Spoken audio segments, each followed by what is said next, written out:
Satyabhama Institute of Science and Technology, Chennai.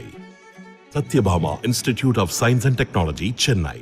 கோடை காலத்தில் தங்கு தடையின்றி மின்சார விநியோகம் செய்வது தொடர்பாக மின்சார வாரிய தலைவர் லாச்சேஷ் லக்கானி மற்றும் NLC அதிகாரிகளுடன் தலைமை செயலாளர் சிவ்தாஸ் மீனா ஆலோசனை நடத்தி வருகிறார். இதுகுறித்த கூடுதல் விவரங்களோடு இணைகிறார் எமது செய்தியாளர் பாரிகார்த்திக் விவரங்களை வழங்கலாம். வணக்கம். கோடை காலங்களில் பொதுமக்களுக்கு தேவைக்கு ஏற்ப தங்கு தடையின்றி மின்சாரத்தை வழங்க தற்போது தலைமைச் செயலாளர் தலைமையில் இந்த கூட்டமானது நடைபெற்று வருகிறது. தலைமைச் செயலாளர் தலைமைச் செயலகத்தில் நடைபெற்று இந்த கூட்டத்தில் மின்சாரத்துறை சார்பில் உயரதிகாரிகளும் அதே போல NLC சார்பில் உயரதிகாரிகளும் இந்த கூட்டத்தில் பங்கேற்கிறார்கள். தொடர்ச்சியாக தமிழகம் முழுக்க கோடை வெயிலின் தாக்கம் அதிகரித்து காணப்படுவதால் அனைத்து இடங்களிலும் மின்சார தேவையானது அதிகரித்து காணப்படுகிறது. குறிப்பாக கடந்த ஆண்டை விட இந்த ஆண்டு மின்சாரத்தை தேவையானது அதிகமாக காணப்படுகிறது.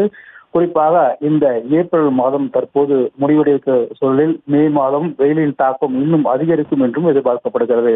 ஒருவேளை அப்படி வெயிலின் தாக்கம் அதிகரிக்கும் பட்சத்தில் அதற்கேற்ப மின்சாரத்தை வழங்குவதற்கு பொதுமக்களுக்கு தங்கு தடையின்றி மின்சாரத்தை வழங்குவதற்கு தற்போது தலைமைச் செயலகத்தில் ஆலோசனை கூட்டமானது நடைபெற்று வருகிறது. இந்த ஆலோசனை கூட்டத்தில் மின்சார உற்பத்தி எவ்வாறு அதிகப்படுத்தலாம் என்பதை குறித்தும் இந்த கூட்டத்தில் விரிவாக விவாதிக்கப்படுகிறது. அதுக்காக தான் இந்த கூட்டமானது தற்போது தலைமைச் செயலகத்தில் தலைமை செயலாளர் சிவதாஸ் மீனா தலைமையில் மின்சாரத்துறை சார்பில் அதனுடைய செயலாளர் ராஜேஷ் லக்கானி உள்ளிட்ட மூத்த அதிகாரிகளும் இந்த கூட்டத்தில் பங்கேற்று தொடர்ச்சியாக கோடை காலங்களில் பொதுமக்களுக்கு தங்கு தடையின்றி மின்சாரத்தை கிடைக்க வழிவகை செய்யுமாறு இந்த கூட்டத்தில் பல்வேறு முடிவுகள் எடுக்கப்பட இருக்கிறது.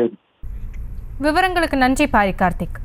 Satyabhama Institute of Science and Technology, Chennai. Satyabhama Institute of Science and Technology, Chennai.